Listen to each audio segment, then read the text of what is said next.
Siempre agradecidos con el Señor por la oportunidad que tenemos de estudiar y de adentrarnos en un libro tan maravilloso como es el libro de Apocalipsis y los tiempos finales. Vamos a hacer un mini repaso, no vamos a volver al principio, pero sí un mini repaso para ver dónde quedamos la semana pasada, qué vimos la semana pasada, qué comenzamos a ver. Los sellos y los caballos, dice.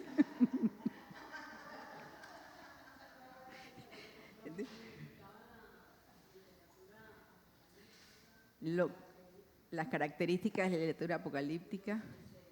Y comenzamos a ver los 7 sellos. ¿Recuerdan que son 7 sellos? Sí, pero vimos 6. Sí, vimos 6 sellos porque, ¿se acuerdan que decíamos que cuando entramos a estudiar los sellos, y luego de los sellos las trompetas, y luego de las trompetas las copas, nosotros vamos viendo que el final de una etapa se anuncia con el inicio de la siguiente, ¿sí? Entonces, por eso no veíamos el 7º sello y porque además nosotros decíamos o encontrábamos en el texto bíblico que hay momentos en los que el apóstol Juan, en el Apocalipsis, tiene unos momentos como de pausa, interludios que decíamos, que son momentos en que se pausa la narración de lo que está aconteciendo, se detiene y se explica algo diferente, o se explica algo que está sucediendo o que va a suceder más adelante y que está relacionado con lo que Juan está describiendo. Y eso es lo que ocurre aquí. Decíamos, termina el 6º sello y cuando termina el 6º sello no pasa automáticamente a hablar del 7º, a desatar el 7º, sino que hace una pausa y nos describe algo que tiene que suceder antes de que se sigan dando los juicios y que es importante entenderlo y conocerlo. Y vamos a ir entonces, recuerden que vamos a tener Alex micrófono, Scarlett micrófono, los que son los lectores apocalípticos, en Reina Valera del 60 y NTV. Yo tengo aquí Nueva Versión Internacional, no sé, ¿alguien tiene alguna otra versión?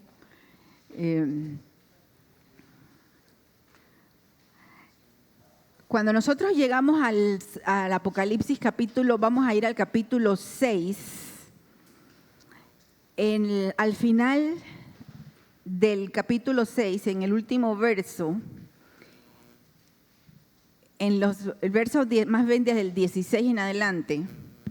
Ustedes se acuerdan que venía el 6º sello, leíamos que trae como grandes catástrofes universales, ¿no? De la naturaleza, desastres naturales, y que son muy severos y que la gente en la tierra termina haciéndose una pregunta. Ellos le dicen a las rocas, caigan sobre nosotros porque está sobre nosotros la ira del Cordero. Pero termina entonces el capítulo con una pregunta que se hacen las personas que están diciendo a las rocas caigan sobre nosotros. Y la pregunta en la Reina Valera dice, porque el gran día de su ira ha llegado, ¿y quién podrá sostenerse en pie? Esa es la Reina Valera. Y la NTV, solo como dice al final de ese verso. ¿Y quién podrá sobrevivir? ¿Y quién podrá sobrevivir? ¿Quién podrá sostenerse en pie? Luego aquí encontramos que dice, capítulo 7, después de esto ¿de qué? Después de lo que vio del 6º sello. ¿Sí? Recuerden que hay una narración que es continua y que vamos a encontrar las frases de conexión o de causalidad o de consecuencia que dice, entonces vi, después de esto pasó, ¿sí? Vamos a encontrar adverbios y frases que conectan lo anterior con lo que sigue. Y aquí Juan dice, capítulo 7, después de esto vi 4 ángeles, todavía no se había abierto el 7º sello. El 7º sello no se abre hasta el capítulo 8. Entonces, pero hay una acción que sigue y dice, vi a 4 ángeles en pie sobre los 4 ángulos de la tierra que detenían los 4 vientos de la tierra. Aquí comienza a ponerse el lenguaje apocalíptico, cada vez se va a ir poniendo más complicado por lo que describe Juan. Y vamos a ver, sobre todo cuando veamos las trompetas y más adelante, que hay muchos momentos en los que Juan dice, y vi que era como tal cosa, lo cual quiere decir que era lo que a Juan se le parecía, la semejanza de lo que estaba viendo, de lo que él podía describir, ¿sí? Entonces vamos a ir al capítulo 7, antes del 7º sello, y vamos a ver qué es lo que ocurre, qué es lo que detiene el que se abra el 7º sello con todo lo que sigue de los juicios. Hay un momento, hay un evento, hay una situación que es importante registrar, entender en el contexto escatológico, en el contexto bíblico, en el contexto de la profecía, porque vuelve a conectarnos con algunos de los grandes temas de la Biblia que tienen que ver con Israel.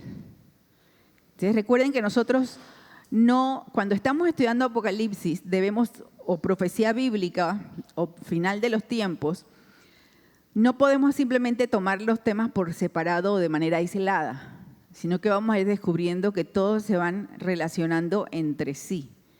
Y este es uno de esos temas que nosotros comenzamos a ver al inicio de los temas cuando hablábamos de las señales del fin y hablábamos de Israel. Hablamos cómo Israel es una de las señales del fin. El tema de Israel continúa a lo largo de Apocalipsis y hasta el final de los tiempos. Y por eso es importante mantenerlo y entenderlo. ¿Qué nosotros debemos entender siempre y recordar de Israel? Solo para que los que están tomando nota o para que recuerden siempre, ¿qué tenemos nosotros que entender con respecto a Israel?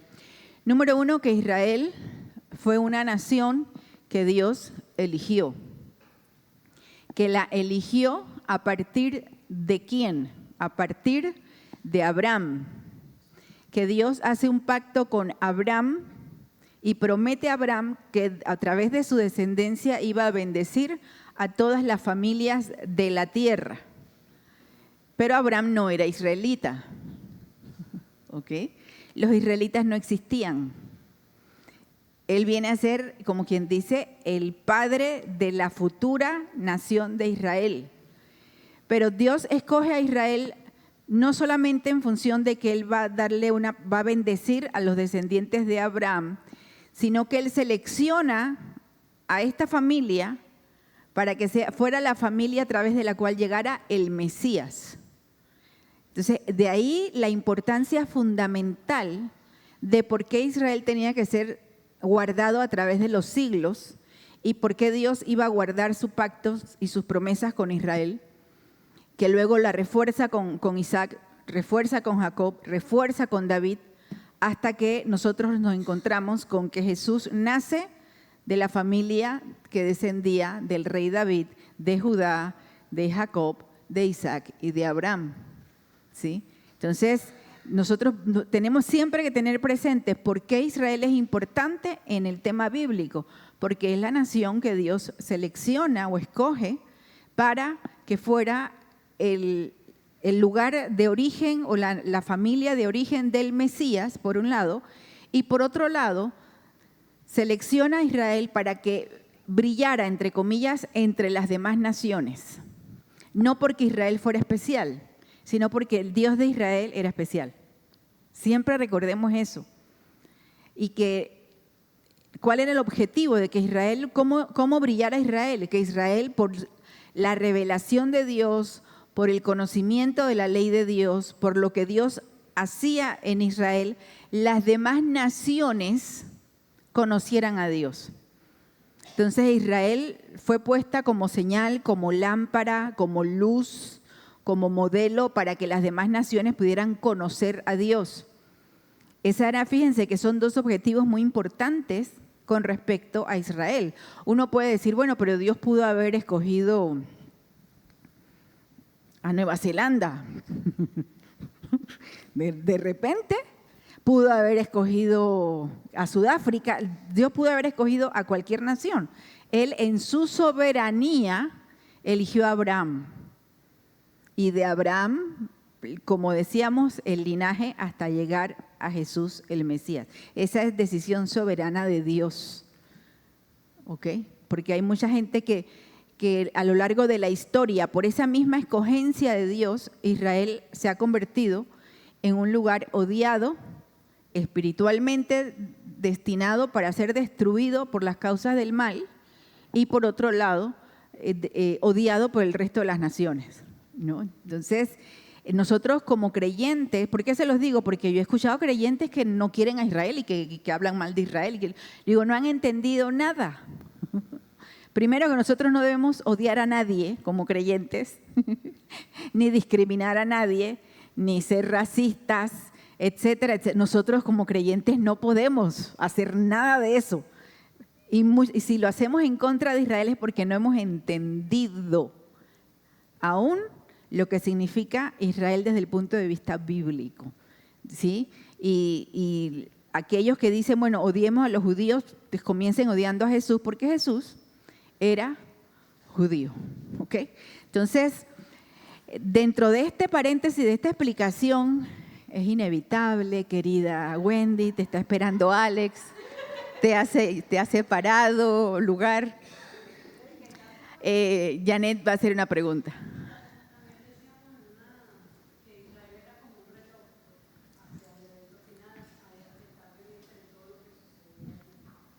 Sí, Israel entonces, precisamente, como el trato de Dios con Israel no se ha terminado, porque Dios no iba, decíamos, Dios es un Dios fiel y Él cumple sus pactos y cumple sus promesas. Entonces Dios no iba a desechar o a tirar abajo a Israel. Él no iba a dejar como sin cumplir las promesas, el pacto. Hagamos una pausa para que animemos a Francis, que está animando a Yesiel. Ya encontró, Yesiel, te hemos extrañado tanto que te estábamos guardando lugar. Sí, decíamos que como Israel, como Dios no ha roto, Dios no rompe sus promesas, no rompe sus pactos, el hecho de que Israel, porque Israel fracasó, el fracaso no es de Dios, el fracaso es de Israel. Israel no cumplió con lo que el llamado que tenía. Pero eso no quiere decir que, bueno, no cumpliste, te desecho. Dios tenía un pacto con ellos y lo iba a cumplir. Entonces, en ese sentido, como no se ha terminado el cumplimiento del pacto y de la promesa de Dios con Israel, Israel se convierte entonces en una señal. Y por eso decíamos, hay muchos que ven a Israel como el reloj profético de los últimos tiempos, porque está anunciado en profecías como la que veíamos la semana pasada de Daniel 9, de las 70 semanas, la profecía de Daniel 9, 24 al 27, que es una profecía específica para Israel. Entonces decíamos, se tiene que cumplir esa profecía. Y si se va a cumplir, nosotros tenemos que tener los ojos puestos en Israel, de las cosas que van aconteciendo en Israel. Entonces, por eso es que nosotros cuando entramos a Apocalipsis, no podemos sorprendernos de que vamos a encontrar a Israel en muchos de los eventos y situaciones que se desarrollan al final de los tiempos. Porque de hecho, nosotros decíamos hace como 2 semanas, ¿cuál es el evento que da inicio a la gran tribulación?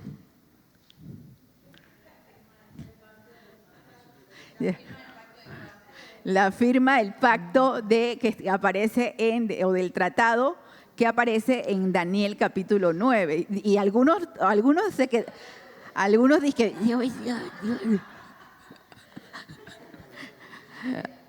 dicen, dice Alex que la resurrección de los muertos. Entonces, por eso es que es importante mirar a Israel. Porque, sí, la invasión de Trump. Porque esos eventos que se tienen que cumplir, que están anunciados en Daniel, capítulo 9, nosotros lo vamos a encontrar en Apocalipsis, que también habla de ellos, así como también los mencionó Jesús, como se mencionaron en diferentes lugares, también nosotros nos encontramos que la profecía bíblica tiene su mirada puesta sobre Israel. Entonces, por eso es que aquí, en este capítulo 7, en esta explicación que se hace, ¿en qué estamos en el capítulo 7 de Apocalipsis? Estamos en el momento en que se han abierto 6 sellos. Decíamos, comienza la gran tribulación con el juicio.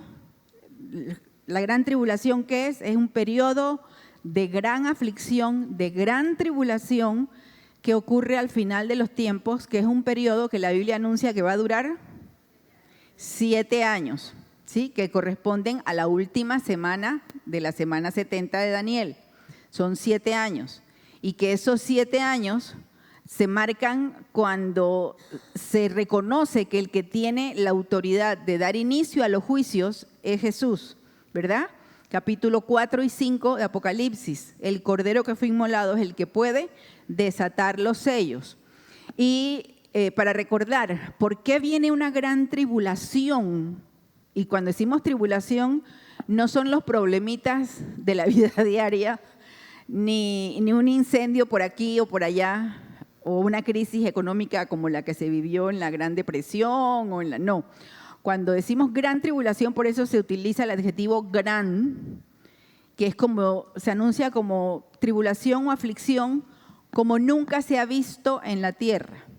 Entonces, y uno dice, bueno, ¿por qué Dios, que es un Dios de amor, porque por ahí es donde la gente siempre patina, ¿por qué Dios va a permitir que haya una gran tribulación sobre la tierra? Entonces nosotros tenemos que tener claro por qué Dios, entre sus planes finales, nos anuncia esta gran cantidad de sufrimiento, tribulaciones, catástrofes de todo tipo, muertes de todo tipo. ¿Por qué razón? Número 1, decíamos, para juicio de las naciones. Número 2, para el cumplimiento de los planes de Dios con Israel. No podemos sacar a Israel de la ecuación, ¿sí? Pero también hay una razón importante, que aunque no parezca, la gran tribulación va a ser también una expresión de la misericordia de Dios en medio del juicio. Y uno dice, ¿pero what?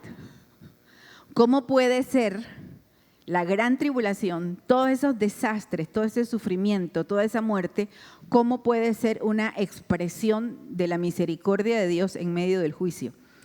Pues por un lado, porque nosotros encontramos en profetas como en Habacuc, que dice o que enseña que aún en los juicios de Dios hay misericordia. El apóstol Santiago escribió en su carta, Santiago, que aún en los juicios de Dios hay misericordia. Y por otro lado, nosotros vamos a ir encontrando a lo largo de Apocalipsis que se habla por lo menos 10 veces de la palabra arrepentimiento.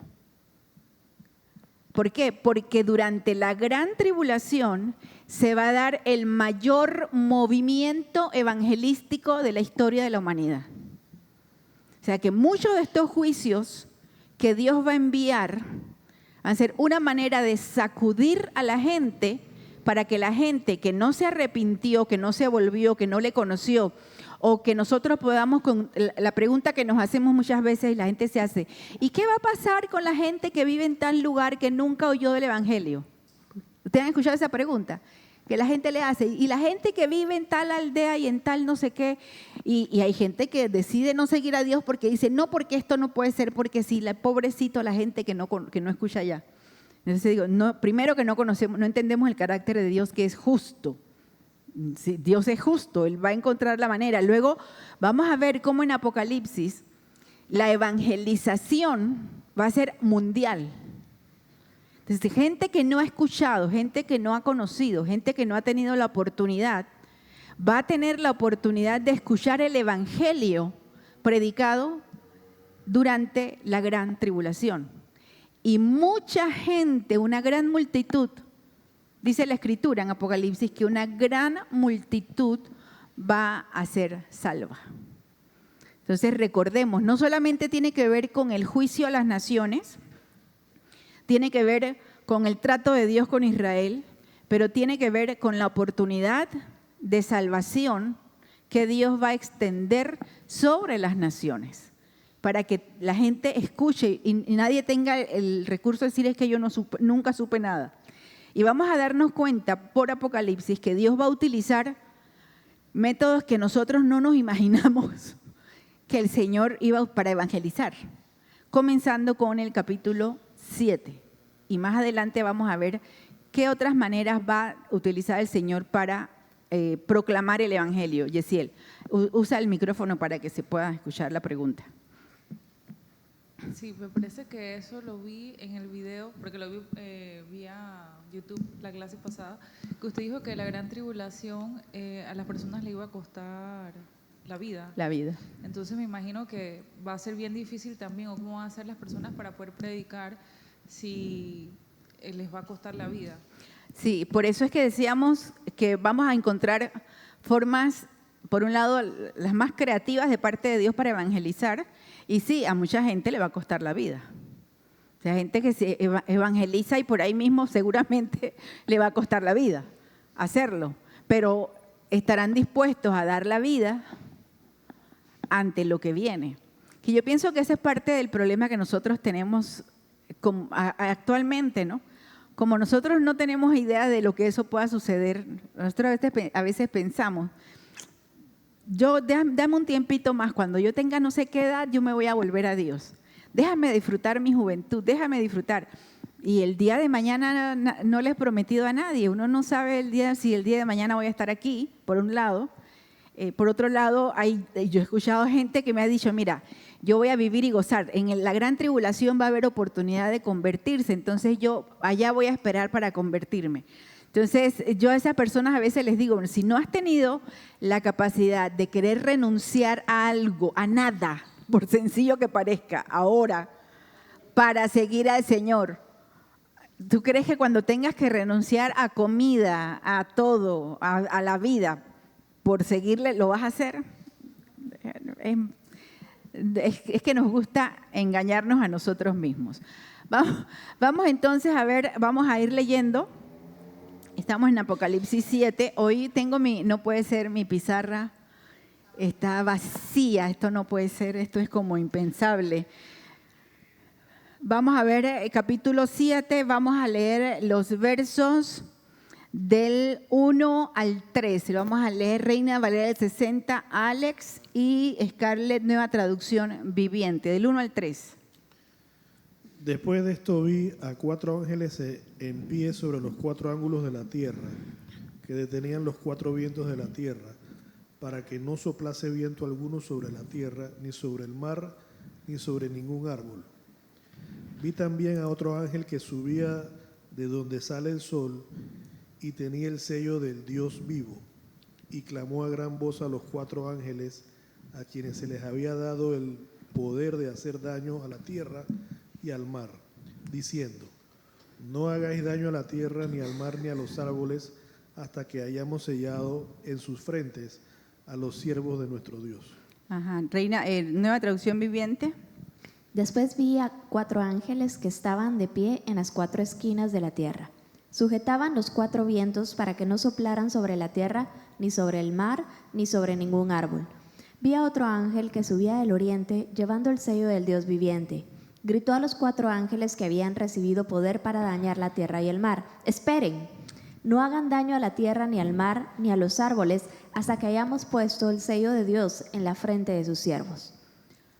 Ok, dice que había 4 ángeles y luego apareció o salió un nuevo otro ángel, ¿verdad? Esos 4 ángeles, ¿dónde estaban? En los 4 ángulos. Aquí quiero hacer una pausa porque esta es una forma de hablar. Hay gente que ha tomado y dice, viste, es que la Biblia dice que la tierra es plana. Porque dice esquinas o dice ángulos. Esta es una forma de hablar. Es como que nosotros cuando decimos los puntos cardinales son 4. Norte, sur, este y oeste. Sí, es la manera que se los aclaro porque hay de todo en esta vida. Entonces dice que había 4 ángeles. A esos 4 ángeles, ¿qué se les había dado permiso de hacer? De tener viento, de hacer daño. ¿Qué más dice? de dañar la tierra y el mar, dañar los árboles. O sea, eran ángeles que Juan los ve, que están en los 4 puntos de la tierra y que tenían autorización o permiso, o lo que iban a hacer era destruir. Recuerden, estamos en la gran tribulación, ¿ok? Entonces viene un quinto ángel y les dice, take a minute, please. No les dijo así, pero les dijo alto, ¿no? Pausa, todavía no lo hagas. Todavía no destruyen, quédense quietos porque tiene que ocurrir algo antes de que ustedes salgan y de que siga la destrucción, algo tiene que suceder. Entonces dice, hasta que sean sellados los siervos de Dios, ¿ok? Entonces aquí nosotros debemos pensar, siempre recordar. Eso lo vimos un poco en una clase. Cuando nosotros hablamos de sello, ¿en qué pensamos? Una marca. Y esa marca...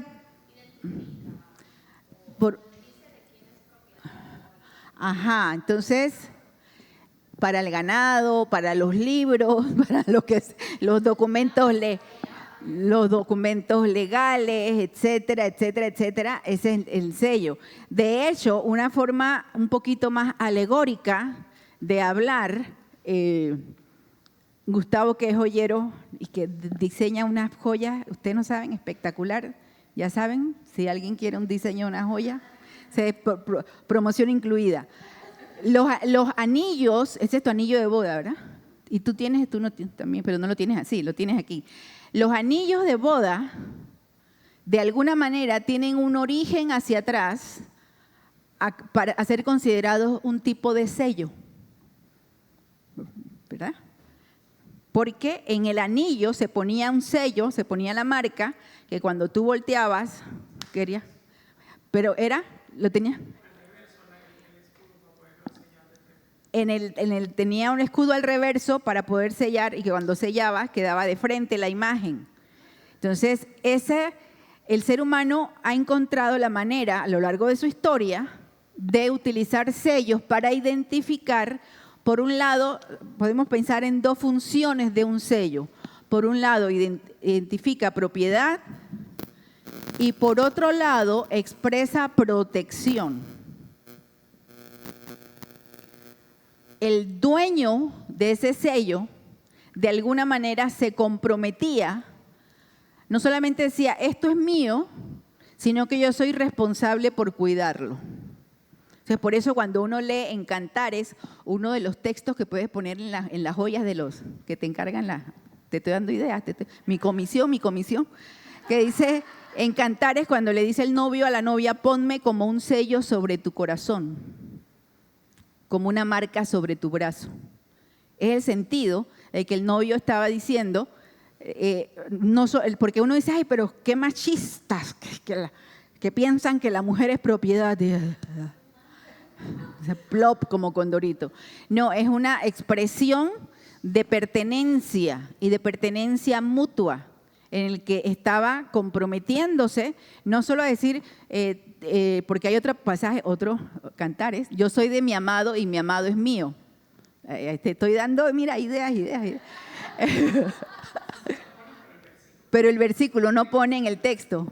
Entonces, es el sentido de propiedad, pero por otro lado de protección, de yo te voy a cuidar, ¿sí? Entonces, por eso es que las familias tenían un sello familiar.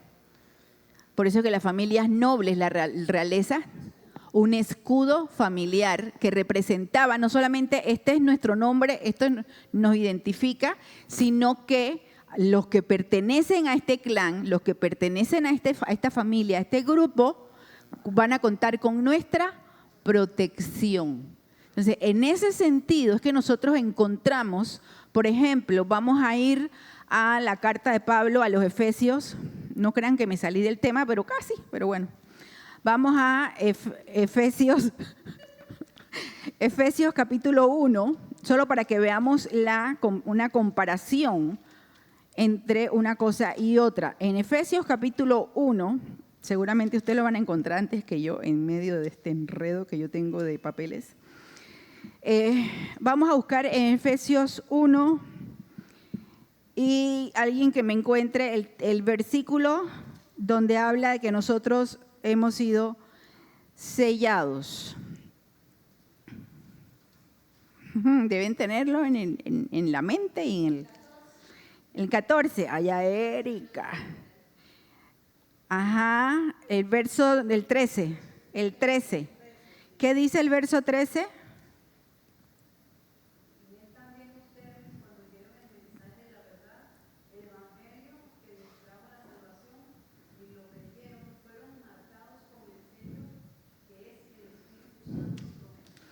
Cuando nosotros le entregamos nuestra vida a Cristo, ocurre en lo espiritual, algo que nosotros no podemos ver porque es espiritual, y es el sello del Espíritu Santo. El Espíritu Santo viene a nuestro espíritu y nos sella. Ese sello es espiritual. Está diciendo, esta persona le pertenece a Dios. No solamente es propiedad de Dios, sino que cuenta con la protección de Dios. El cuidado de Dios. Ese es el sello del Espíritu Santo en el creyente. No es algo visible. Entonces, a lo que quiero ir es para que veamos cómo la idea de ser sellado viene a lo largo de la Escritura de diferentes maneras y siempre tiene esa connotación de que algo es propiedad de. Y aquí ocurre en este capítulo 7 que se dice que no detengan los juicios porque tenemos que sellar a los siervos de Dios.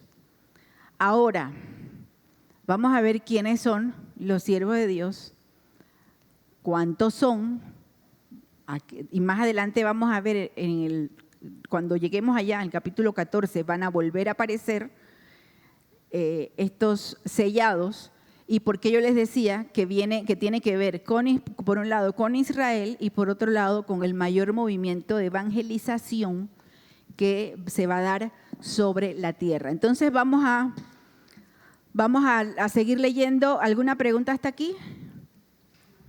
Fíjense que dice hasta que hayamos sellado en sus frentes. Por lo menos era visible para Juan. No sabemos si va a ser visible, como va a ser visible la marca de la bestia. ¿Y por qué?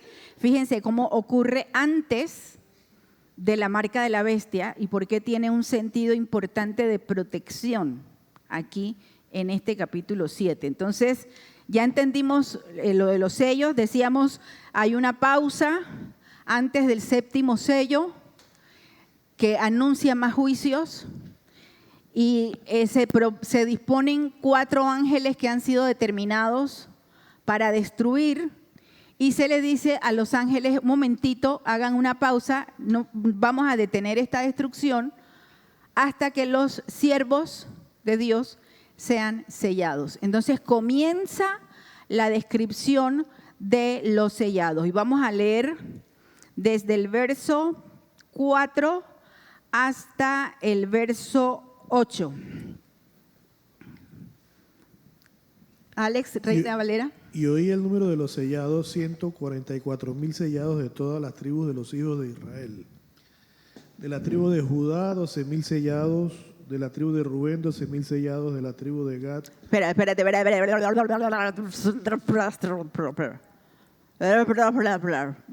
Vamos a ir viendo. Quiero que me vayas diciendo con calma cuando estamos en primer grado, que la maestra te decía con calma y buena letra. Vamos a ir viendo, dice que son 144,000. Entendamos algo. En Apocalipsis, a menos que se diga que un número es simbólico de algo, los números se toman literalmente. Cuando dice en 1260 días son 1260 días. Cuando dice 1000 años son 1000 años. Cuando dice 144,000 son 144,000. No está hablando como una alegoría, sino está diciendo un número literal. ¿Ok? Eso cuando veamos reglas de interpretación vamos a a entender esto un poquito más. 144,000 sellados de las tribus de Israel. Entonces dice, De la tribu de Judá, de la tribu de Judá, 12,000 sellados. 12,000. De la tribu de Rubén, De la tribu de Rubén, 12,000 sellados. ajá, De la tribu de Gad, ajá, 12,000 sellados. ajá, De la tribu de Aser, ajá, 12,000 sellados. ajá, De la tribu de Neftalí, ajá, 12,000 sellados. ajá, De la tribu de Manasés, ajá, 12,000 sellados. ajá, De la tribu de Simeón, ajá, 12,000 sellados. ajá, De la tribu de Leví, ajá, 12,000 sellados. ajá, De la tribu de Isaacar, ajá, 12,000 sellados. ajá, De la tribu de Zabulón, ajá, 12,000 sellados. ajá, De la tribu de José, ajá, 12,000 sellados. ajá, De la tribu de Benjamín, ajá. 12,000 sellados. Ahora, volviendo a ubicarnos tiempo en espacio, cuando se habla de las tribus de Israel, ¿a qué se refiere? A Israel, al pueblo, a las tribus, dijiste. Los descendientes, la población. Aquí, a las diferentes familias. Ajá, fíjense que todos se saben la respuesta y ninguno se la sabe, pero sí se la sabe.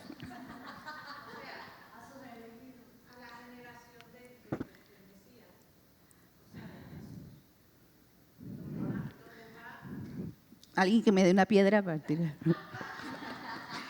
Ok, vamos. Esto es importante, este es el tipo de ideas, de pensamiento o de que ustedes tienen que tener clarito aquí, clarito. Sí, recuerden que decíamos, Dios llama a Abraham y le promete a Abraham, hace un pacto que sus descendientes iban a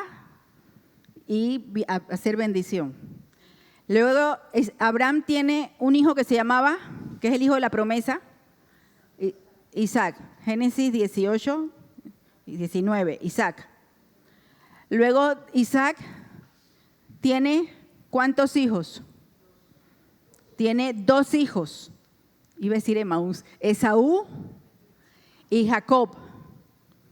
A Esaú le tocaba porque era el primogénito, pero él mismo desechó la herencia, entonces pasa a Jacob, porque la herencia va pasando, la promesa, el pacto, Dios lo va ratificando con los primogénitos a partir de Abraham, ¿ok? Para seguir la línea del pacto. Luego entonces tiene a Esaú, se borra, queda Jacob. Luego Jacob, que se llamaba Jacob, tiene ¿cuántos hijos?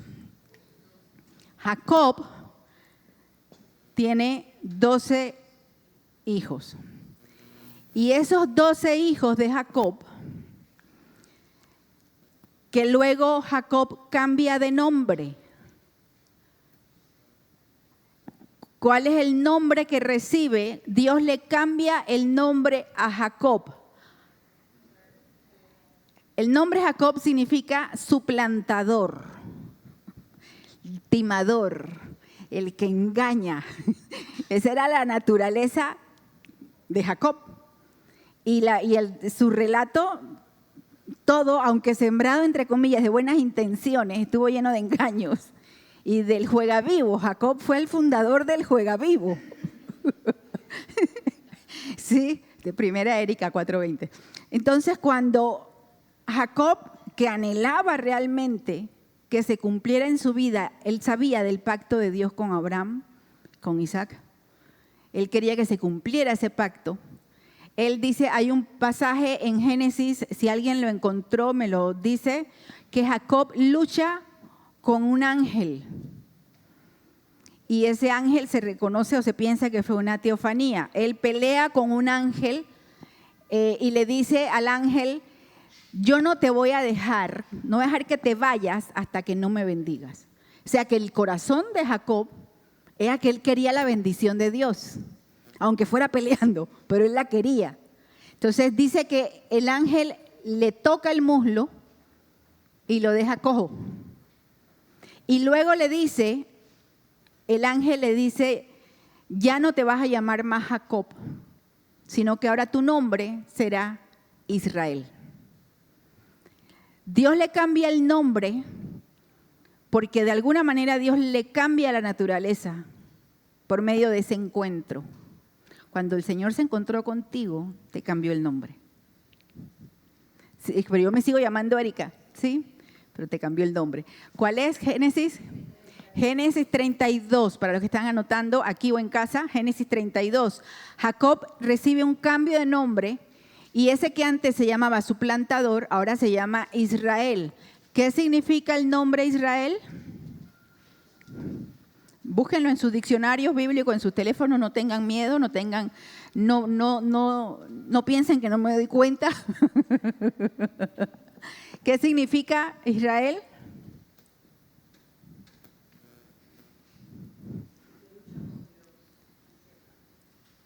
No.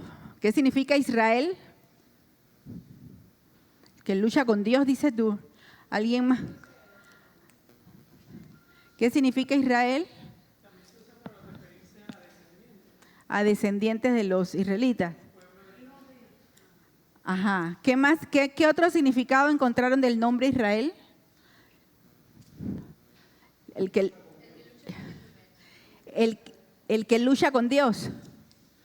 Ajá.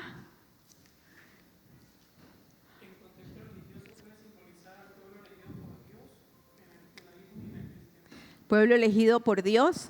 Entonces, cada vez que ustedes, digamos que ustedes encontraron que significa el que lucha con Dios, solo para que sepan, en honor a nuestra querida Yesiel, todos los nombres judíos que terminan con él significan Dios. Dios algo. Daniel, Dios tal cosa. Israel, Dios tal cosa. ¿Sí? Así es que tienes que encontrar qué significa Yesiel. Lo vas a encontrar. Yael, todos los nombres que terminan con él, Rafael, todos, él, este sufijo significa Dios. Entonces, aquí significa, bueno, se le cambió por el que lucha con Dios y prevalece. También van a encontrar que a partir de ahí el nombre Israel adquiere la connotación de príncipe. O sea, es cambiada su naturaleza de alguien que suplanta a alguien que lucha con Dios, prevalece y es considerado por Dios como un príncipe. O sea, no porque él se lo merecía, sino porque Dios le cambió. ¿Sí? Entonces nosotros vamos a encontrar aquí que a partir de ese momento, cuando usted sigue leyendo Génesis, hay un cambio notable en la manera de vivir de Israel. Ya no es Jacob, sino Israel. Comienza a haber un cambio notable en su forma como se relaciona con los demás, cómo se reconcilia con su hermano que estaba peleado, cómo se relaciona con sus hijos, con los 12 hijos, todo en su entorno, cómo entra de manera sumisa a Egipto para encontrarse con su hijo que se había perdido, que era José. Entonces, él entiende, Jacob entiende, en este caso Israel, entiende que la bendición de Dios era real y ahora por eso se considera que aun cuando nosotros entendemos que la línea de los israelitas viene desde Abraham, porque es la promesa, cuando uno piensa en Israel, piensa en Jacob y sus 12 hijos. O sea que es en Jacob o Israel y sus 12 hijos que la nación de Israel adquiere forma después que salen de Egipto. ¿Sí? Entonces recuerden, se dan cuenta cómo uno va integrando todas las historias de la Biblia. En Génesis nos damos cuenta que ellos entraron a Egipto, dice, entraron 70 personas a Egipto, estuvieron 400 años los hijos de Israel, ya se les considera los hijos de Israel, estuvieron 400 años y Dios los saca. Y cuando los saca, por medio de Moisés eran una multitud. Pero cuando estaban en Egipto, que ya se reúnen los 12 hermanos, nos encontramos con el momento en que Jacob, ahora Israel, se va a morir. Y entonces él hace algo, él llama a sus hijos y él proclama una bendición para cada uno de sus hijos. Y esa bendición es la que da cimiento un poco a lo que iba a ser la estructura de la nación, cómo iban a ser ellos en su manera de ser, en su manera de vivir, por causa de la bendición profética que le estaba dando o que le iba a dar su padre.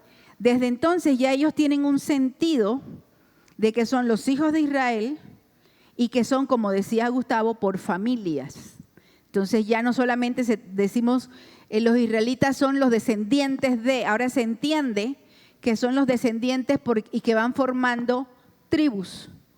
Cada una de las familias se va conformando como una tribu, como un clan, como un grupo familiar.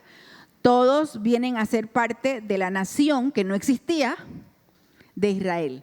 ¿Cuándo ellos se van formando o conformando como una nación? Cuando ellos salen de Egipto, son liderados por Moisés y en el desierto, recuerden los que han estado leyendo los meses pasados, que leyeron Éxodo, Levítico, Número, Deuteronomio, en el desierto ellos comienzan a ser estructurados, cada uno con su logo, diríamos ahora, con su bandera, con su escudo familiar. Cada uno tenía una posición en el campamento, eran por familias y cada uno y se fueron ubicando, comenzaron a organizarse como una nación.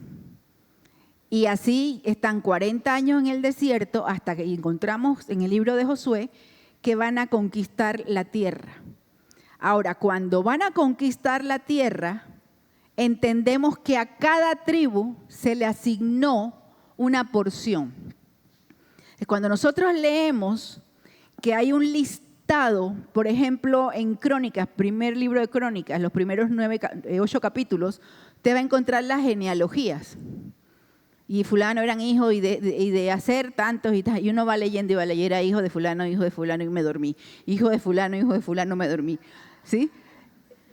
Pero son fundamentales las genealogías porque van marcando a los descendientes y lo que tenía que ver con Israel, con esas tribus, es que ellas iban a recibir, esas tribus, cada una iba a recibir una porción de tierra, donde ellos tenían que ubicarse, ubicar a sus familias y repartirse la tierra de Canaán, y entonces iban a estar ubicados por tribus. Todo tenía que ver con la estructura, con la organización, y espiritualmente tenía que ver con la profecía de Jacob, de Israel en Génesis 49, y con el entendido, nosotros ahora que lo podemos entender, que se había anunciado que de ellos vendría el Mesías.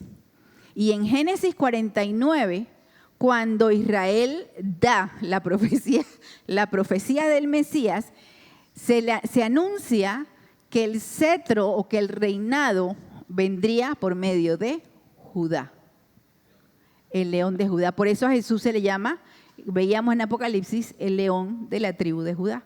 Vendría de parte de la tribu de Judá. Uno dice, bueno, pero es que le tocaba al primogénito. El primogénito era Rubén. Pero los primeros 3 quedaron desechados porque los primeros 3 hicieron barbaridades. Entonces la primogenitura se le adjudicó a Judá. Entonces profetiza Jacob o Israel, Génesis 49, que el cetro, el poder, el dominio no sería quitado de Judá, porque de ahí vendría el Mesías. Entonces hay un sentido geográfico de cómo se ubicaban esas tribus, pero también había un sentido espiritual. Ahora yo les invito a buscar en Génesis 49 y que vayamos marcando, me van marcando aquí donde aparecen esas tribus y que encontramos como una especie de curiosidad para que ustedes lo aprendan. Génesis capítulo 49. Ajá.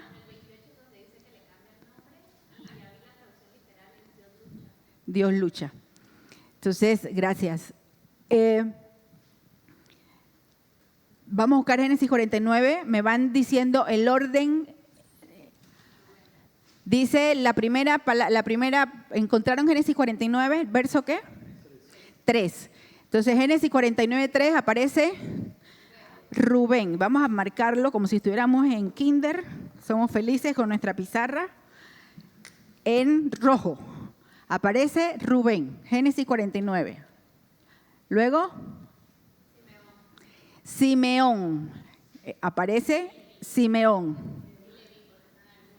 Y luego aparece Leví, porque es el orden de nacimiento. En Génesis 49 encontramos el orden de nacimiento. ¿Sí? Luego, ¿cuál sigue? Judá, que es el cuarto. ¿Usted sabe qué significa el nombre Judá? Alabanza. ¿Ok? Judá. ¿Qué más? Zabulón es el que sigue, el quinto hijo. Isaacar, el sexto hijo.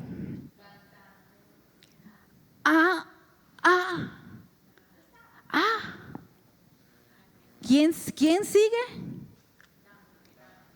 Dan. Encuéntrenme a Dan en la pizarra. ¿Ok? Ok. Dan.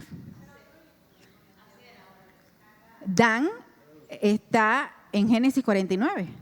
Dice Alex que es que Dan era adoptado. No, Alex. No.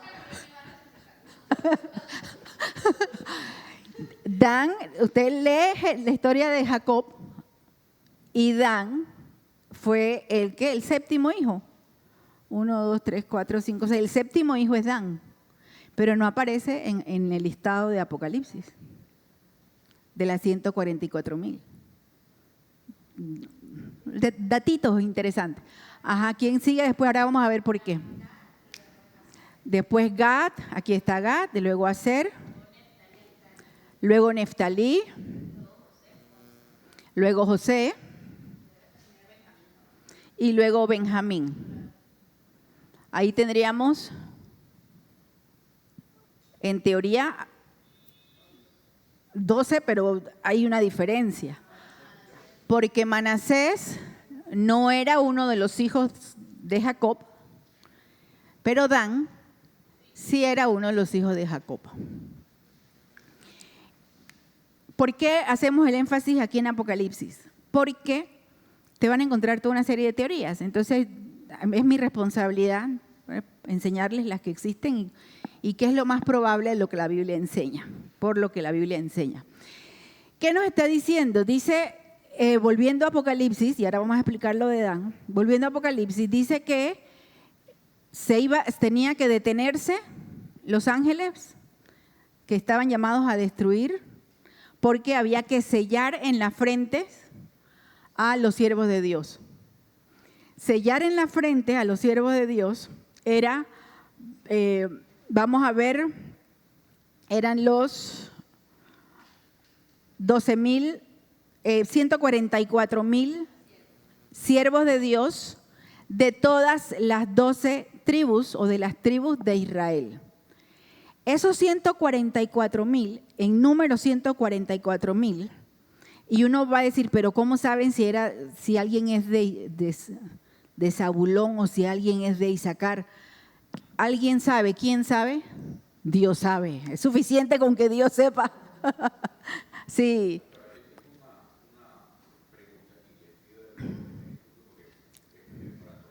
No, usted sea ignorante con confianza.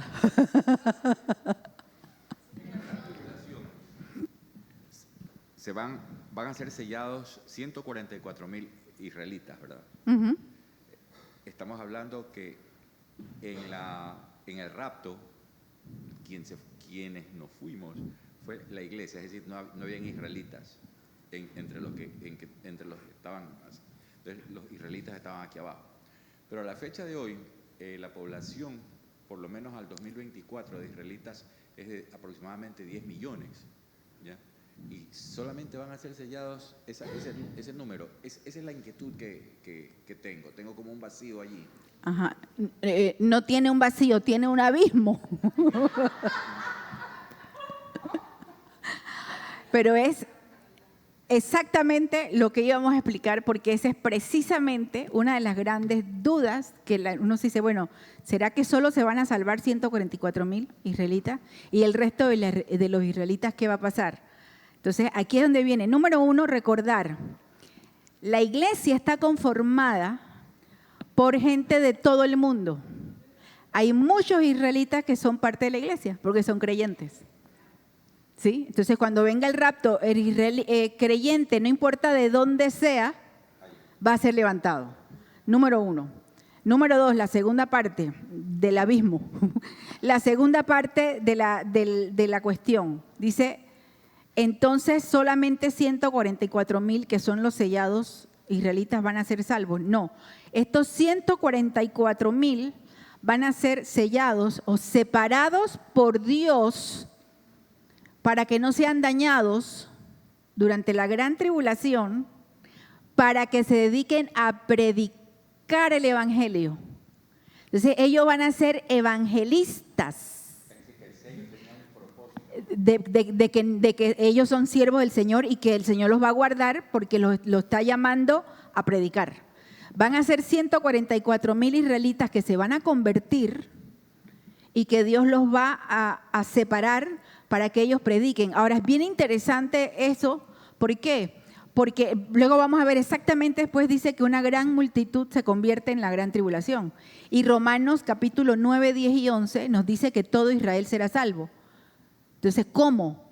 Por la predicación del evangelio de estos. ¿Se acuerdan que les dije que va a ser el movimiento evangelístico más grande de la historia y que Dios va a utilizar formas muy creativas? Aquí está separando a 144,000 israelitas. Ahora, ¿qué es interesante? No se nos dice que esos israelitas vivan todos en Israel. Esos 144,000 israelitas pueden estar en cualquier parte del mundo. Imagínense 144,000 israelitas. Digamos que haya unos cuantos en Panamá. ¿Qué idioma van a hablar? Panameño. Otro abismo, otro abismo. Van a hablar panameño, sí, porque el panameño es un. Si hay que vivan en X país de Europa, ¿qué idioma van a hablar? O sea, una de las grandes ventajas, entre comillas, que ha tenido la diáspora judía, ¿se dan cuenta cómo va embonando cada pieza del rompecabezas? La diáspora judía ha tenido una gran ventaja desde el punto de vista de esto, que hay israelitas repartidos por todo el mundo y que donde están repartidos por todo el mundo, ellos conocen la cultura, el idioma, todo de las personas en el país donde están.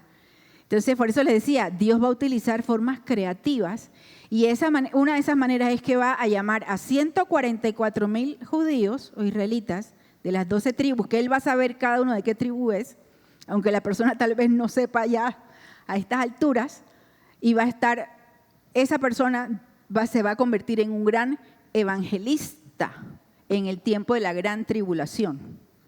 ¿Sí? Entonces, esa va a ser una de las maneras creativas en las cuales Dios va a llevar el evangelio en ese tiempo. Por eso decíamos que la gran tribulación también es un tiempo de misericordia, porque va a estar la oportunidad de predicar el evangelio.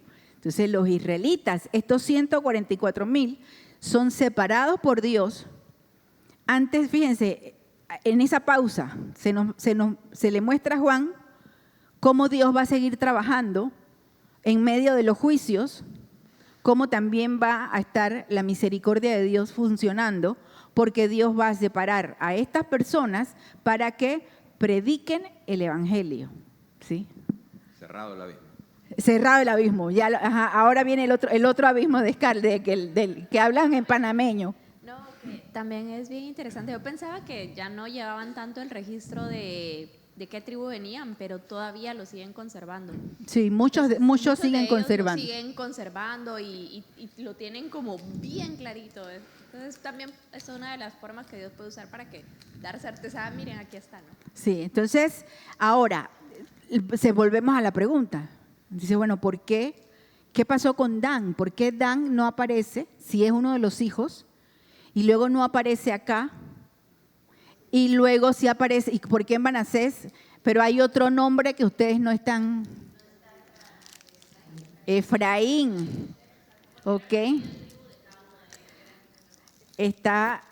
No era medio, eran una tribu cada una. Falta aquí la tribu de Efraín. Y uno dice, espérate, ¿cómo está aquí? ¿Qué pasa?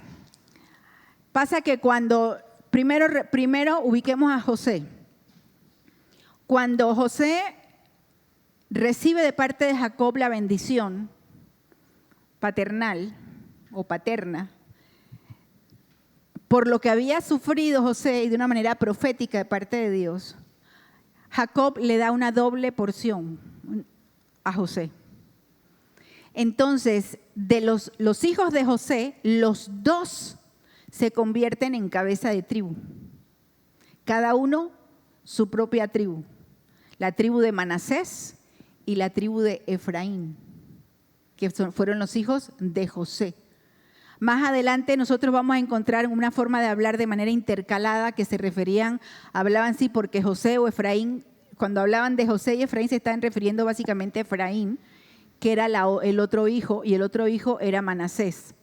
Desde el punto de vista geográfico o la repartición de la tierra, cuando se repartió la tierra por medio de Josué, ¿qué pasó? Pasó que Dios le dice, reparte, déjenme que esto me está volviendo loca ya, hasta que no lo terminé de romper. La Biblia dice que se le asigna tierras a todas las tribus y comienzan a asignársele tierras a las tribus, incluyendo a Dan, incluyendo a Judá, a Rubén, a todos estos, a Manasés. Y José no aparece como José, sino que su otra tribu, que es Efraín, pero no se le da tierra a Leví. De toda la tierra que se reparte, a Leví no le toca tierra. ¿Por qué? Porque Dios determinó que los descendientes de Leví iban a ser la tribu sacerdotal, la tribu dedicada al ministerio. Entonces Dios les dice, ustedes no van a tener porción de tierra porque yo soy su porción. Una maravilla. Yo soy su herencia. Entonces, ¿qué determina Dios en la ley? Él dice, los levitas, que son los que van a ser sacerdotes, levitas, los que van a enseñar la ley, van a tener lugar en la tierra de todas las tribus. O sea, todas las tribus estaban obligadas a designar parte de su tierra para los levitas, porque los levitas iban a ser los encargados de enseñar la palabra de Dios en cada lugar. ¿Se dan cuenta la organización, la estructura y el pensamiento de Dios? Le dice, ustedes van a ser, y no, recuerden, aquí esa división era geográfica, era de tierra, era de posesión de tierra, y es como diciendo los levitas, y que, ay, a mí no me va a tocar tierra. Entonces Dios le dice, no te preocupes, yo soy tu porción. Es una maravilla, ¿no? Y yo soy su herencia. Y ellos tenían que ser cuidados, las tribus tenían que proveer para sus necesidades. Cuando Israel daña todo, inclusive falla en eso, falla en cuidar a los levitas. Por eso encontramos episodios en el libro de los jueces que son terribles, porque los levitas quedaron también desamparados por las tribus. Terrible, o sea, no cumplieron, ellos se dedicaron a no cumplir. Los israelitas se dedicaron a no cumplir. Entonces, ¿qué encontramos nosotros con respecto a Adán? Nosotros nos vamos descubriendo que en el libro, ustedes pueden anotar, el libro de Jueces, por ejemplo, capítulo 18, Primera de Crónicas, capítulo, vamos a decir que el capítulo 8, que es al final, el 7 y 8,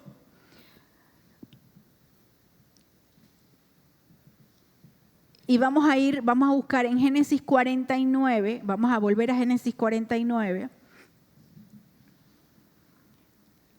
la profecía de la bendición de Jacob para sus hijos o de Israel, alguien que lea lo que dice de Dan en la bendición que le da. Dice, Dan gobernará a su pueblo como cualquier otra tribu de Israel. Dan será una serpiente junto al camino, una víbora venenosa en el sendero que muerde los talones del caballo para que caiga el jinete.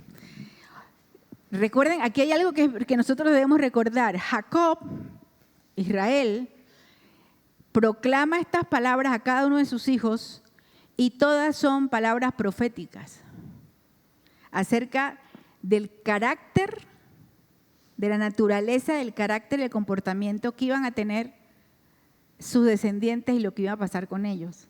Entonces, cuando habla de Dan, dice algo terrible. Dice, Dan es como una serpiente, como una víbora. Entonces, es la primera señal de alarma. ¿Qué es lo que pasa con Dan? Luego nosotros encontramos en Jueces 18, no lo vamos a leer para que ustedes lo tengan marcado, nosotros encontramos que de hombres de la tribu de Dan, son idólatras y llevan la idolatría y la asientan en su parte de su tierra e idolatraban. ¿A quién idolatraban? No, Dan fue el primero que llevó la idolatría a Israel, pero ahí en Jueces 18 dice que ellos se llevaron los objetos sagrados de Micaías, que era un levita que se mandó a hacer él mismo se hizo unos ídolos, unos dioses, y tenía su propio culto, como quien dice. Los hombres de Dan se llevan a Micaías con todo y para que fuera su propio sacerdote, y los hijos de Dan establecen un culto idolátrico que dice en Jueces 18 que permaneció durante todo el tiempo de Israel. O sea que Dan, no solamente la naturaleza violenta, artera, que es lo que explica de la serpiente venenosa, sino que además fueron los primeros que establecieron idolatría en la tierra.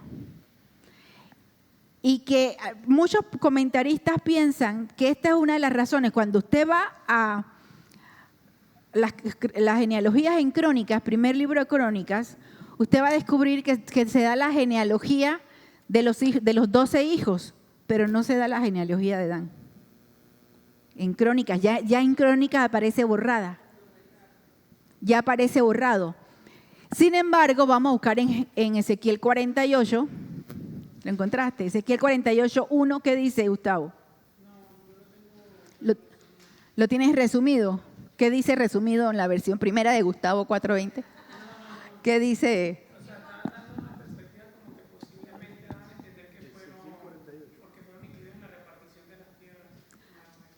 Ajá, ¿qué dice Ezequiel 48:1? La siguiente lista corresponde a las tribus de Israel junto con el territorio que recibirá cada uno. El territorio de Dan está ubicado en el extremo norte. La línea fronteriza sigue la ruta de Tlón hasta Lebo Hamá. Fíjense que dice, ¿usted qué versión tiene? ¿Qué dice? Estos son los nombres de las tribus, partiendo desde la frontera norte y comenzando con la tribu de Dan, de este a oeste y desde el Mediterráneo, pasando por el Quetlón hasta Lebo Hamá y Lazar, que es la parte al sur de Damasco y Hamá. Fíjense que cuando ya entramos nosotros en Ezequiel, se está hablando de futuro. Y se está hablando de la restauración de Israel a futuro. Y es interesante que en esa restauración sí se incluye a Dan.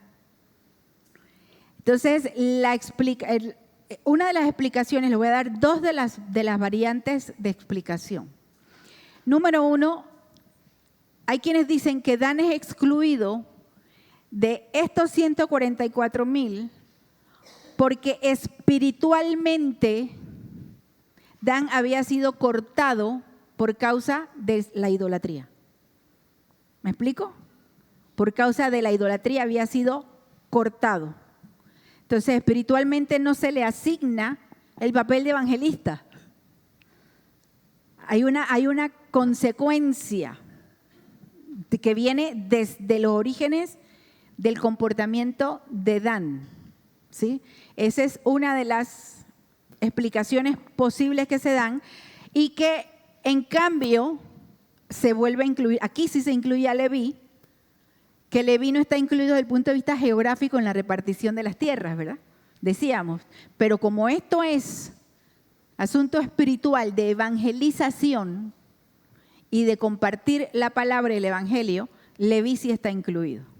Entonces, Efraín no es que desaparece, sino que se le da el nombre de José, su padre, y la otra que es la de José, que es Manasés.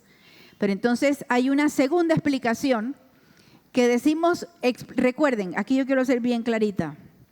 Cuando yo les digo hay una primera explicación o una segunda explicación, a lo que quiero llegar es que hay temas en la Biblia como estos que no podemos ser dogmáticos.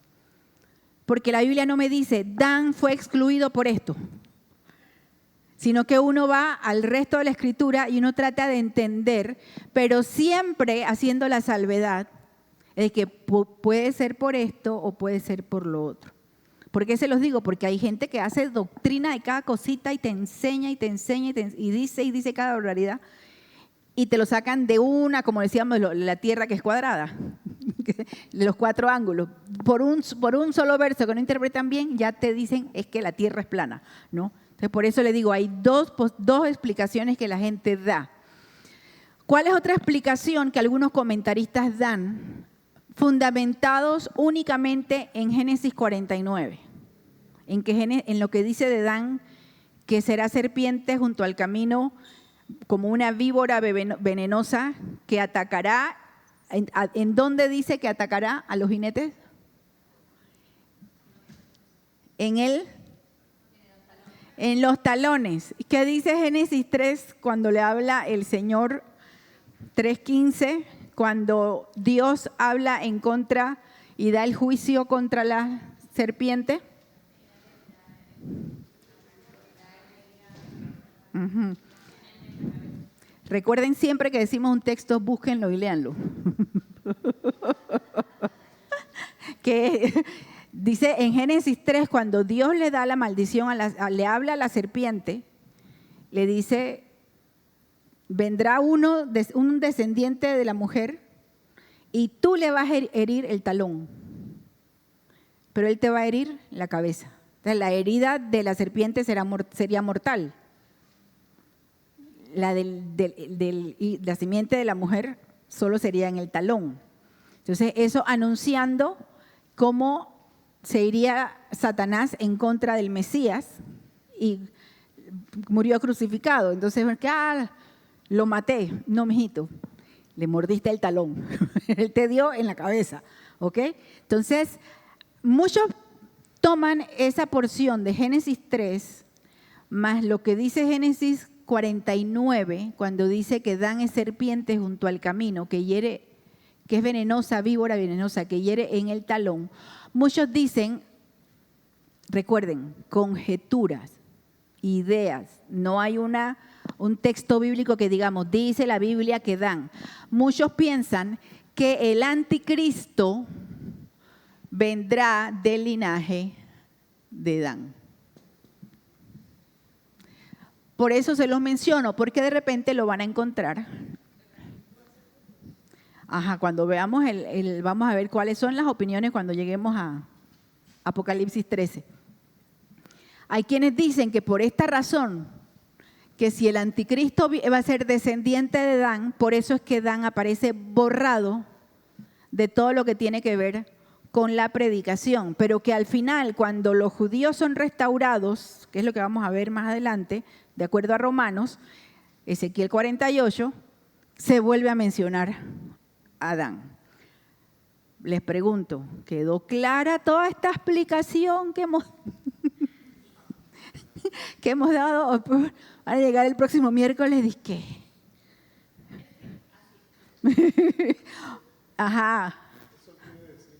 Con micrófono.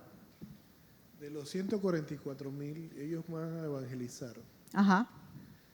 Y entiendo que va a haber una conversión muy, muy gigantesca. Entonces, volviendo a lo que dice sobre el quinto sello, Ajá, esas personas van a tener que morir ajá. para poder ser salvos. Nadie es salvo porque muere. No, sí, pero van a tener que... La salvación, o sea, el entregarse Exacto. a Cristo le va a costar la vida. Exacto.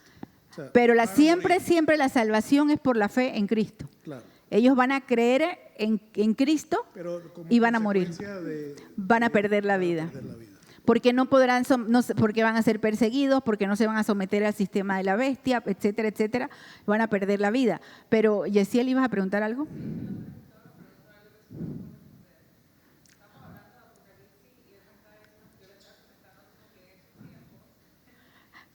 Tienes el micrófono ahí en la... A las personas, digamos, para obtener comida y todo esto iban a tener que ser marcadas con el signo de la bestia. Y él me estaba preguntando como que, ok, y si uno dice que sí, que uno cree en la bestia, pero que Jesús sabe que creo en él, pero solo para comer, y yo le estaba diciendo que no porque te estabas marcando y te estabas negando. Por supuesto. Pero no sé si- Lanzando una idea en el aire. Ajá. Entonces yo le estaba explicando que uno no puede negar a Dios porque no le gusta, entonces quería que usted le explicara, porque yo no le expliqué muy bien eso. No, es que es exactamente lo que dijiste, ¿no? O sea, uno puede pensar, de hecho, es mucho de lo que se vive hoy día. Hay muchos, vamos a decirlo en un lenguaje que no tiene nada que ver con la ideología, pero que así va a sonar. Hay mucho cristiano de closet. Hay mucho cristiano de closet. Hay cristianos que no, por eso no tiene nada que ver con la ideología de género ni nada de eso, es una expresión de cuando tú dices que alguien es algo pero escondido, ¿sí? A eso se refiere el concepto.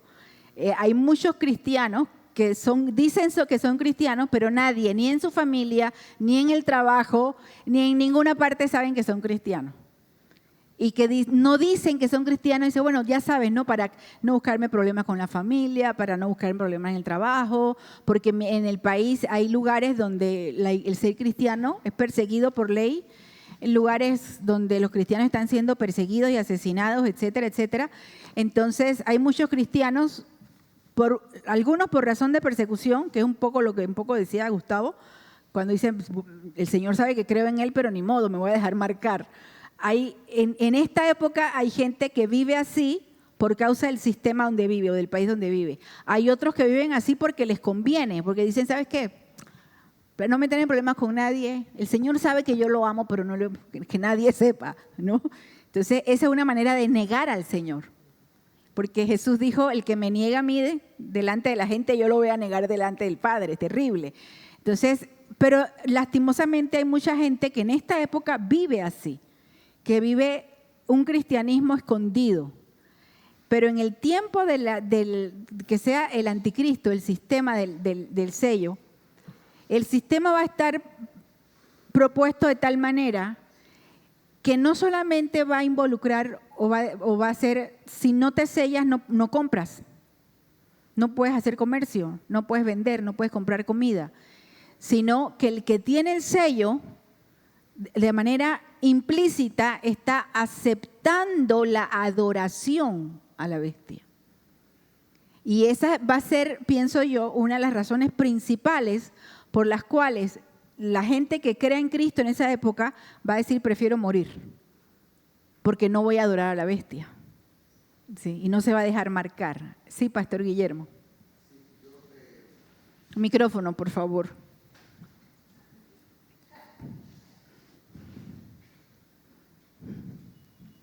De alguna manera eso es lo que se está viviendo hoy, por ejemplo, en estos creyentes que están muriendo en África y en Siria. Y en Siria, porque a muchos, no a muchos, que yo sepa, ha habido varios que los han encerrado dentro de la iglesia donde estaban y les han exigido que nieguen al Señor, que nieguen su fe, y si no mueren.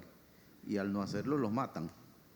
Entonces es más o menos así, claro, un poco más grave, porque no solamente va a ser por por negar la fe, así diciéndole niega a Jesucristo, sino que bueno, si no te dejas sellar, te vas a morir de hambre, no vas a poder comprar ropa, no vas a poder comprar comida, no vas a poder comprar una casa, no vas a poder comprar nada. Pero ya tenemos un anticipo en esa situación que se está viviendo en Asia y en África, donde a la gente se le encierra en su casa y se le dice, bueno, si eres creyente, niegas o la muerte. Y al decir no, ahí mismo lo fusilan. Y eso no es nuevo, porque yo creo que a través de la historia Dios nos ha dado como pequeños anticipos. Hubo una época, incluso aquí en América, en Colombia, por ejemplo, se vivió una época así, donde a los creyentes los encerraban dentro de las iglesias y les incendian el edificio, a menos que negaran la fe. Entonces, no es nuevo, solo que va progresando cada vez es más grave. Sí, el otro Guillermo también quiere decir algo. Que ahora hay que decir Guillermo 1 y Guillermo 2.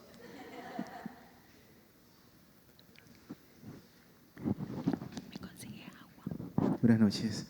Hermanas, con todo respeto, antes de ser yo servidor del Señor, había escuchado muchas teorías sobre que la salvación en la gran tribulación en ese periodo solamente iba a ser para los judíos, no más para los gentiles.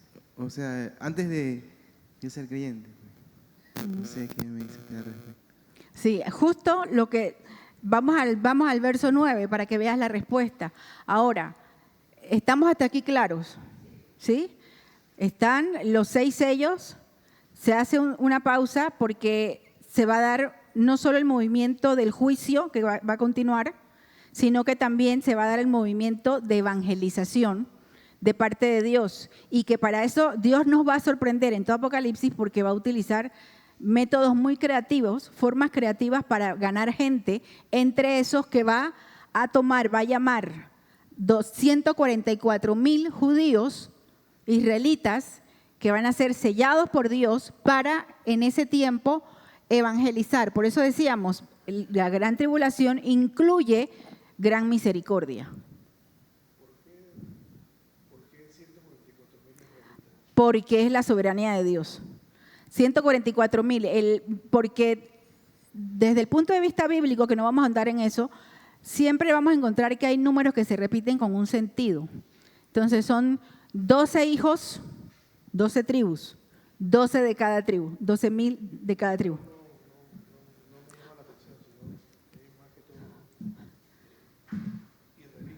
Israelitas, bueno, porque es parte del trato que Dios tiene todavía con Israel, de cómo Él va a continuar trabajando con Israel y que Él va a llamar a israelitas para que sean los que evangelicen. Ahora, que no solamente, como decía, van a ser los 144,000, pero vamos a ver lo que dice el verso 9, lo que nos da el indicio de que van a ser muchos. Yo me imagino, ahora ya, ese Primera de Erika 4:20, imaginando cosas. Yo me imagino que si uno se convierte, porque uno de esos 144,000 lo evangeliza y cree, probablemente ese que se convirtió también va a evangelizar a otro. Ajá, y con el micrófono, Yesiel. No es una pregunta, sino que me parece que confunde mucho a la gente. A mí me confundió. Y Ajá. qué bueno que haya contestado esa pregunta que tenía en mi cabeza. Porque a veces llegan los testigos de Jehová al trabajo y te llevan unos folletitos y en el folleto dice como que solo se van a salvar 144,000, y yo siento que eso confunde mucho a la gente porque como que genera miedo. A mí me generó miedo y yo dije que, o sea, yo no entendía muy bien la Apocalipsis porque sí lo he leído, pero hay muchas cosas que yo no entendía y siempre tuve la duda de por qué 144,000, y bueno, ya me lo respondió, pero siento que es algo que confunde a la gente bastante. Cuando demos un seminario sobre religiones comparadas, vamos a hablar sobre temas más específicos, pero uno de los grandes problemas, para los que no saben, los Testigos de Jehová es una secta que nace del cristianismo. aunque ellos sigan cristianos, no son cristianos. Ellos tienen su propia traducción o versión de la Biblia que ha sido mutilada por sus propios productores, y hay muchas interpretaciones equivocadas que ellos hacen, comenzando con la persona de Jesús, lo mismo que hacen los mormones, comenzando con la persona de Jesús y por supuesto si tú tuerces la escritura en un punto, luego tienes que seguirla torciendo para ver cómo se acomoda lo que ya torciste. Y una de las cosas que ellos enseñaban desde el principio, que comenzaron ellos a formarse como grupo, es que el texto de los 144,000 se refería a ellos. Y que esos 144,000 son los 144,000, como son testigos, o sea, evangelistas son testigos, esos 144,000 van a ser 144,000 testigos de Jehová que se van a salvar. Y que son como una especie de comando de élite en el cielo que van a tener esos privilegios, etcétera, etcétera. Parte del problema que ellos mismos se han generado con esa distorsión del texto bíblico es que cuando ellos comenzaron a creer y enseñar eso, eran como 5, ¿ok? Entonces era fácil decir, 144,000 sonaba como, uy, un montón. Pero ahora son 8 millones de testigos de Jehová en el mundo. O sea que el 98% de ellos mismos están perdidos. Entonces imagínense cuando ellos se te lleguen a tocar la puerta, claro que hay que ayudarlos, hay que orar por ellos, es bien complicado porque están bien adoctrinados. Pero una de las cosas que usted puede decirle, ay, si son 144,000 ya no hay cupo para mí. Buena tarde, nos vemos el próximo domingo. O sea, sí, no, ahí hay una distorsión, o sea, ves como cuando uno tuerce un texto tan importante, puede sacar una doctrina equivocada alrededor de eso, que luego ya no sabes cómo empatar. Entonces, les cuesta, a ellos mismos les cuesta tratar de ir cambiando qué significa esos 144,000, hasta el punto que son ahora, es como si fuera una especie de los más top de los top, son lo máximo, ¿no? Esos son los 144,000, pero es toda una distorsión.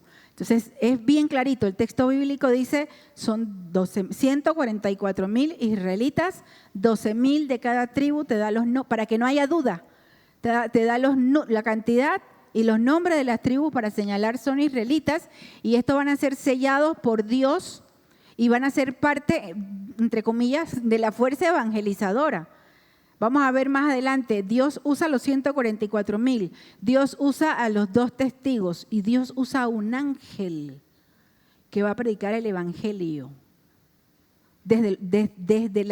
Como quien dice, imagínense un ángel que en medio de la destrucción, eso lo vamos a ver, en medio de la destrucción y todo, se ponga ahí un ángel y predique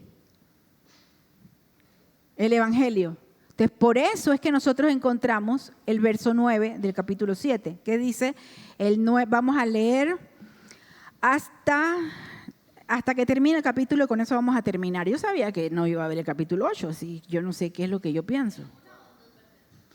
Vamos a leer en las 2 versiones. Comienza Alex con la Reina Valera del 60, desde el 9 hasta el 17, y luego Scarlett en la Nueva Traducción Viviente.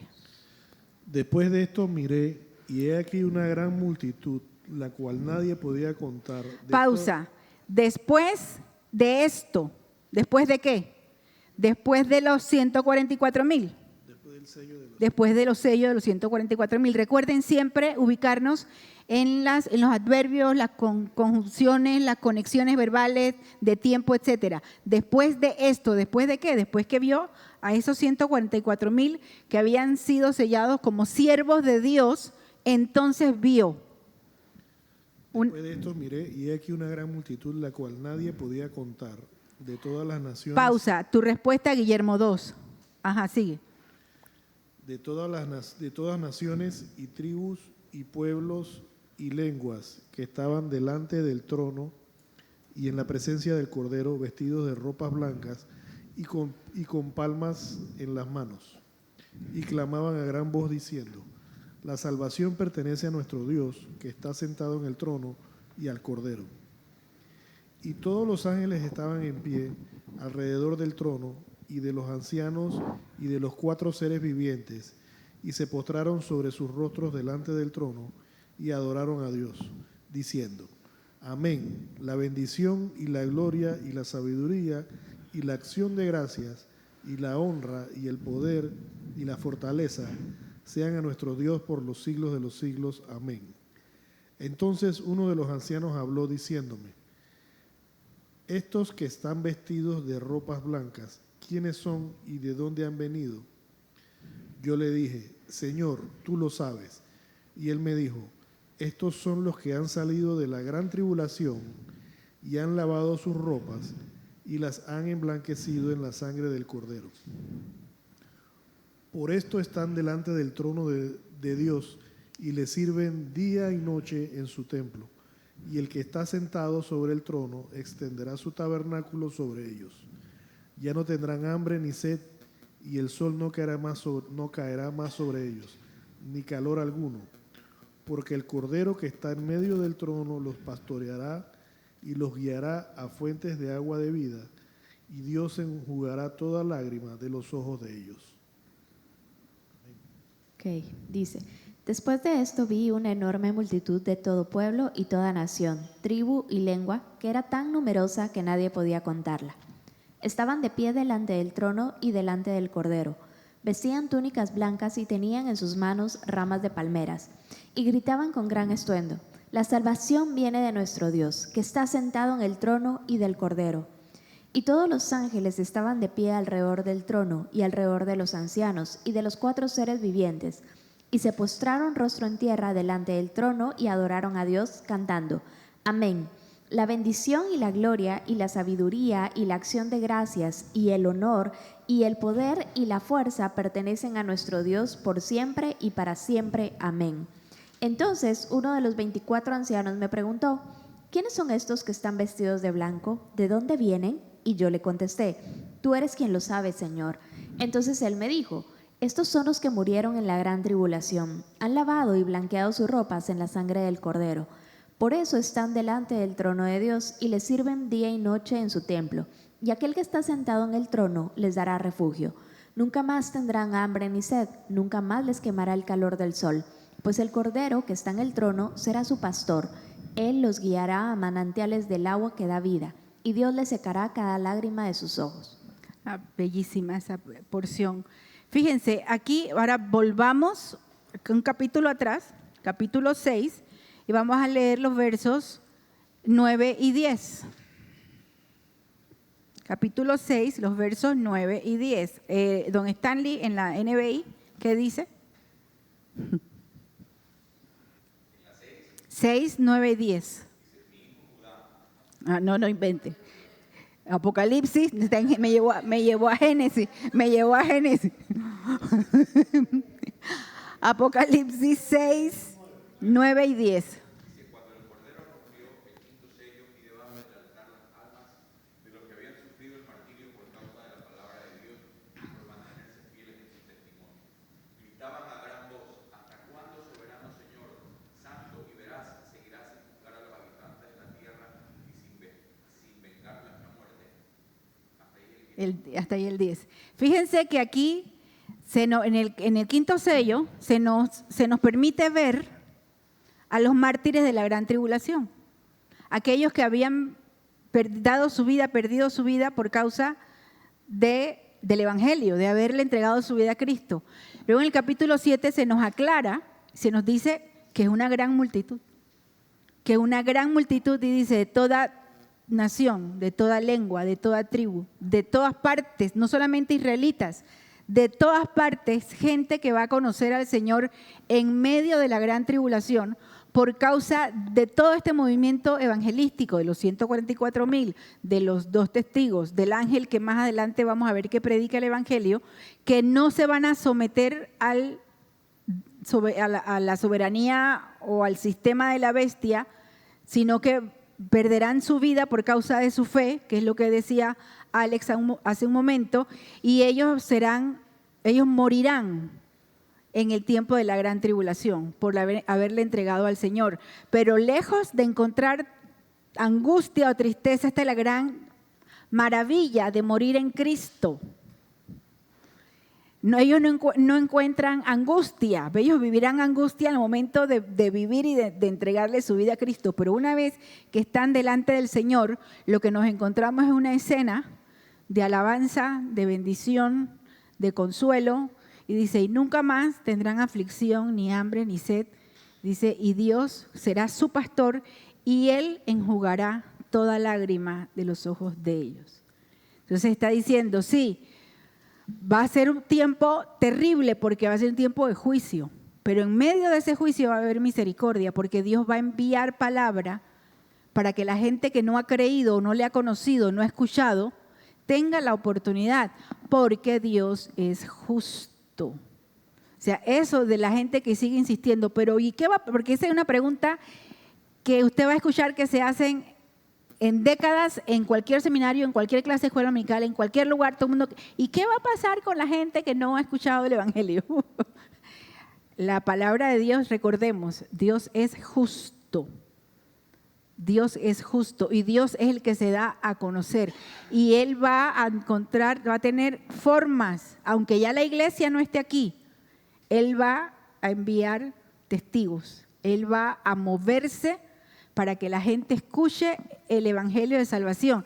Ahora, vamos a seguir viendo a lo largo de lo que resta de la gran tribulación que muchísima gente no va a creer, no van a aceptar, van a rechazar, van a blasfemar en contra de Dios. O sea que va a seguir siendo una cuestión de acepto o no acepto, creo o no creo. Entonces nosotros no podemos asignarle a Dios la injusticia del hombre, porque Dios da oportunidad y tiempo para que todos se arrepientan, pero el que dice no podemos decirle, Dios, dale una segunda, tercera, cuarta, quinta oportunidad, manda otra vez a Jesús para que muera, mira, haz esto. No, Dios es Dios justo y va a haber oportunidad. Entonces hay quienes dicen, pastora, por eso es que uno no debe meterse tanto en estudiar esto, si ya dijimos que en el capítulo 4 la iglesia ya no está. Y nosotros no vamos a vivir nada de esto, según los que creen en la pretribulación, el rapto antes de la tribulación. Hay quienes dicen, pero entonces, ¿para qué nos metemos en este enredo, estar estudiando esto y que asusta? Todo lo contrario. Nosotros debemos conocer. El conocer esto, número 1, fortalece nuestra fe. Número 2, aviva nuestro espíritu y nuestro ánimo.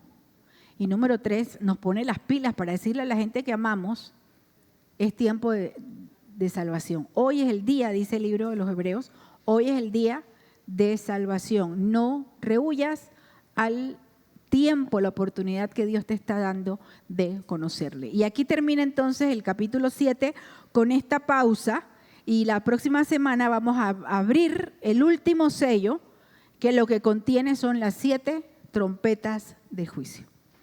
Te damos gracias, Dios, por este tiempo de estudio.